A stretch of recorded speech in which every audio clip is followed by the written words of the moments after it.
Oliver Twist Chapter 13. Some new acquaintances are introduced to the intelligent reader, connected with whom various pleasant matters are related, appertaining to this history. "Where's Oliver?" said the Jew, rising with a menacing look.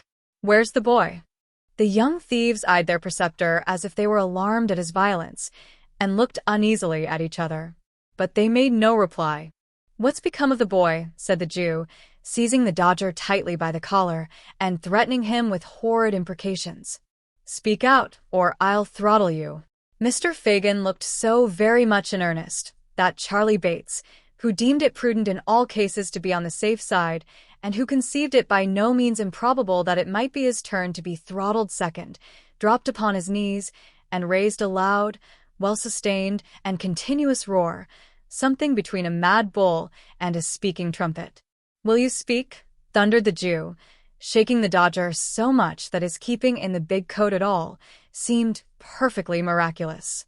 "Why, the traps have got him, and that's all about it," said the Dodger, sullenly.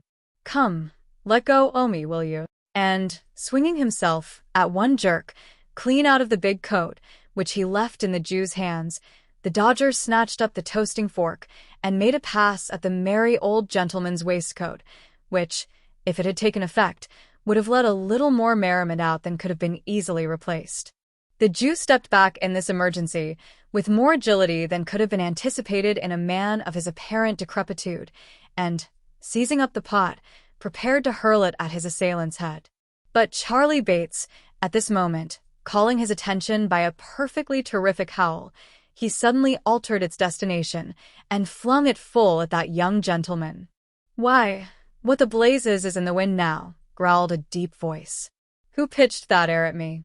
It's the beer, and not the pot, as hit me, or I'd have settled somebody. I might have knowed, as nobody but an infernal, rich, plundering, thundering old Jew could afford to throw away any drink but water, and not that, unless he done the River Company every quarter. What's it all about, Fagin? Dee me, if my neck-handkercher ain't lined with beer. Come in, you sneaking warmint. What are you stopping outside for, as if you was ashamed of your master? Come in." The man who growled out these words was a stoutly built fellow of about 35, in a black velveteen coat, very soiled drab breeches, lace-up half-boots, and gray cotton stockings which enclosed a bulky pair of legs, with large swelling calves, the kind of legs which in such costume always look in an unfinished and incomplete state without a set of fetters to garnish them. He had a brown hat on his head and a dirty Belcher handkerchief round his neck, with the long frayed ends of which he smeared the beer from his face as he spoke. He disclosed, when he had done so, a broad, heavy countenance with a beard of 3 days' growth and 2 scowling eyes, one of which displayed various party-colored symptoms of having been recently damaged by a blow.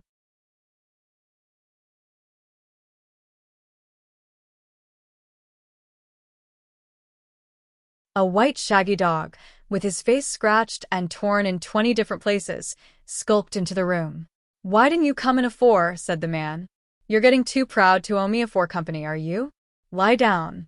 This command was accompanied with a kick, which sent the animal to the other end of the room. He appeared well used to it, however, for he coiled himself up in a corner very quietly, without uttering a sound, and winking his very ill-looking eyes 20 times in a minute, appeared to occupy himself in taking a survey of the apartment. "What are you up to?"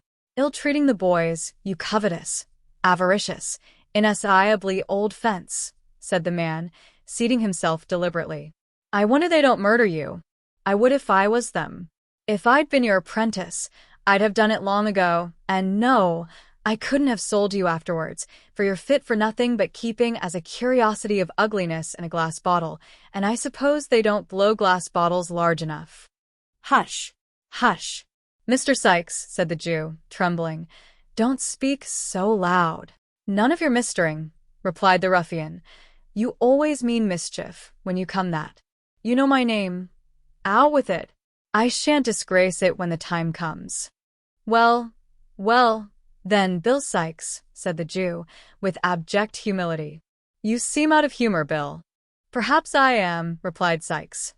I should think you was rather out of sorts too, unless you mean as little harm when you throw pewter pots about, as you do when you blab and— Are you mad? Said the Jew, catching the man by the sleeve and pointing towards the boys. Mr. Sikes contented himself with tying an imaginary knot under his left ear and jerking his head over on the right shoulder, a piece of dumb show which the Jew appeared to understand perfectly. He then, in cant terms, with which his whole conversation was plentifully besprinkled, but which would be quite unintelligible if they were recorded here, demanded a glass of liquor. "And mind you don't poison it," said Mr. Sikes, laying his hat upon the table. This was said in jest, but if the speaker could have seen the evil leer with which the Jew bit his pale lip as he turned round to the cupboard, he might have thought the caution not wholly unnecessary, or the wish, at all events, to improve upon the distiller's ingenuity not very far from the old gentleman's merry heart. After swallowing 2 of 3 glasses of spirits, Mr. Sikes condescended to take some notice of the young gentleman, which gracious act led to a conversation, in which the cause and manner of Oliver's capture were circumstantially detailed, with such alterations and improvements on the truth, as to the Dodger appeared most advisable under the circumstances. "I'm afraid," said the Jew, "that he may say something which will get us into trouble." "That's very likely," returned Sikes with a malicious grin. "You're blowed upon, Fagin." "And I'm afraid, you see," added the Jew, speaking as if he had not noticed the interruption, and regarding the other closely as he did so, "I'm afraid that, if the game was up with us, it might be up with a good many more, and that it would come out rather worse for you than it would for me, my dear." The man started, and turned round upon the Jew.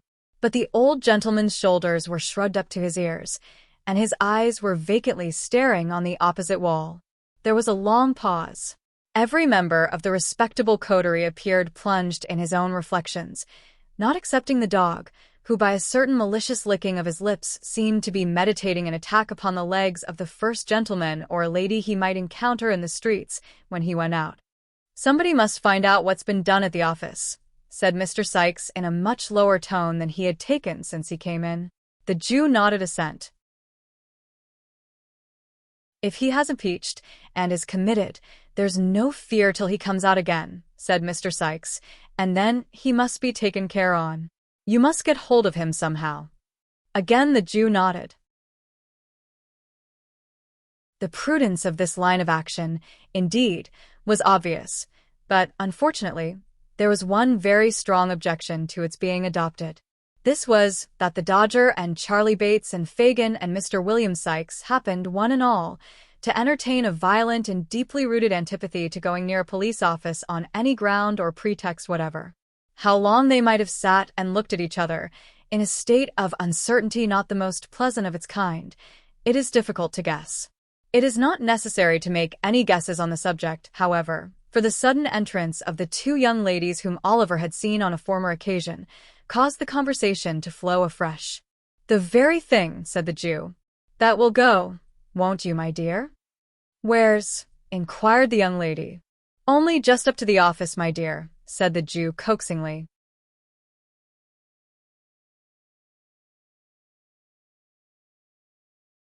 It is due to the young lady to say that she did not positively affirm that she would not, but that she merely expressed an emphatic and earnest desire to be blessed if she would, a polite and delicate evasion of the request, which shows the young lady to have been possessed of that natural good breeding which cannot bear to inflict upon a fellow creature the pain of a direct and pointed refusal. The Jew's countenance fell. He turned from this young lady, who was gaily, not to say gorgeously attired, in a red gown, green boots, and yellow curl-papers, to the other female. "Nancy, my dear," said the Jew in a soothing manner, "what do you say?" "That it won't do, so it's no use trying it on, Fagin," replied Nancy. "What do you mean by that?" said Mr. Sikes, looking up in a surly manner. "What I say, Bill," replied the lady collectedly. "Why, you're just the very person for it," reasoned Mr. Sikes. "Nobody about here knows anything of you." "And as I don't want 'em to neither," replied Nancy in the same composed manner, "it's rather more no than yes with me, Bill." "She'll go, Fagin," said Sikes. "No, she won't, Fagin," said Nancy. "Yes, she will, Fagin," said Sikes. And Mr. Sykes was right. By dint of alternate threats, promises, and bribes, the lady in question was ultimately prevailed upon to undertake the commission. She was not, indeed, withheld by the same considerations as her agreeable friend, for, having recently removed into the neighborhood of Field Lane from the remote but genteel suburb of Ratcliffe, she was not under the same apprehension of being recognized by any of her numerous acquaintances. Accordingly, with a clean white apron tied over her gown, and her curl papers tucked up under a straw bonnet, both articles of dress being provided from the Jew's inexhaustible stock, Miss Nancy prepared to issue forth on her errand. "Stop a minute, my dear," said the Jew, producing a little covered basket. "Carry that in one hand. It looks more respectable, my dear." "Give her a door key to carry in her t'other one, Fagin," said Sykes. "It looks real and Genevieve-like." "Yes, yes, my dear, so it does," said the Jew, hanging a large street door key on the forefinger of the young lady's right hand. "There, very good. Very good indeed, my dear," said the Jew, rubbing his hands. "Oh, my brother, my poor, dear, sweet, innocent little brother," exclaimed Nancy, bursting into tears and wringing the little basket and the street door key in an agony of distress. "What has become of him? Where have they taken him to? Oh, do have pity, and tell me what's been done with the dear boy, gentlemen. Do, gentlemen, if you please, gentlemen." Having uttered those words in a most lamentable and heartbroken tone, to the immeasurable delight of her hearers, Miss Nancy paused, winked to the company, nodded smilingly round, and disappeared. "Ah, she's a clever girl, my dears," said the Jew, turning round to his young friends and shaking his head gravely, as if in mute admonition to them to follow the bright example they had just beheld. "She's a honor to her sex," said Mr. Sykes, filling his glass and smiting the table with his enormous fist. "Here's her health, and wishing they was all like her." While these and many other encomiums were being passed on the accomplished Nancy, that young lady made the best of her way to the police office, whither, notwithstanding a little natural timidity consequent upon walking through the streets alone and unprotected, she arrived in perfect safety shortly afterwards. Entering by the back way, she tapped softly with the key at one of the cell doors and listened. There was no sound within, so she coughed and listened again.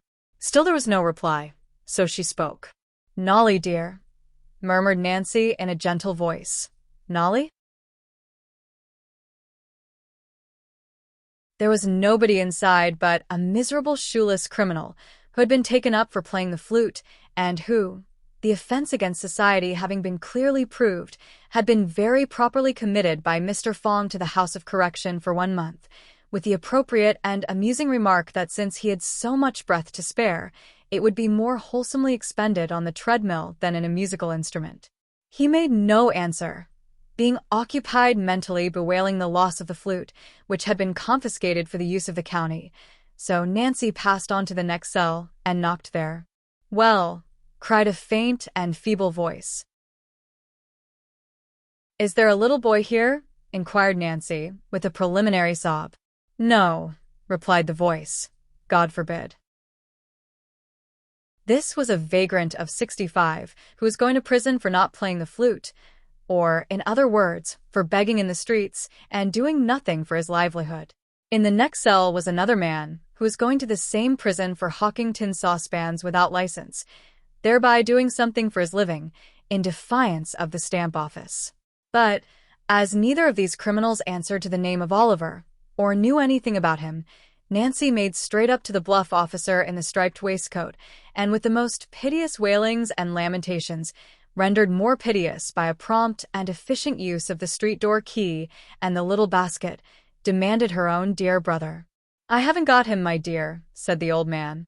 "Where is he?" screamed Nancy, in a distracted manner. "Why, the gentleman's got him," replied the officer.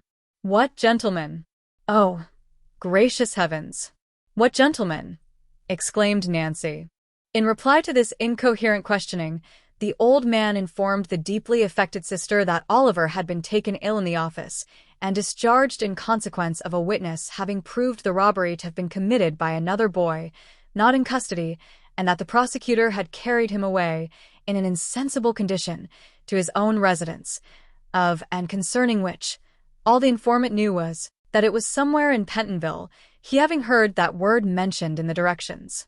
To the coachman, in a dreadful state of doubt and uncertainty, the agonized young woman staggered to the gate, and then, exchanging her faltering walk for a swift run, returned by the most devious and complicated route she could think of, to the domicile of the Jew.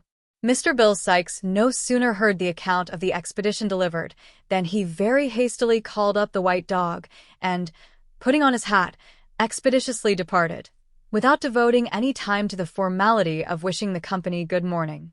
"We must know where he is, my dears. He must be found," said the Jew, greatly excited. "Charlie do nothing but skulk about till you bring home some news of him. Nancy, my dear, I must have him found. I trust to you, my dear, to you and the artful for everything. Stay, added the Jew, unlocking a drawer with a shaking hand.